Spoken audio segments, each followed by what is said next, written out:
Touch the sound of silence, and in the naked light I saw 10,000 people, maybe people talking without speaking, people hearing without listening, people writing songs that voices never share, and no one dared disturb the sound of silence.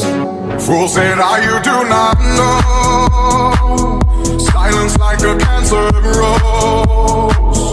Hear my words that I might teach you. Play my arms that I might reach you. But my words, like silent raindrops, fell and echoed in the wells of silence.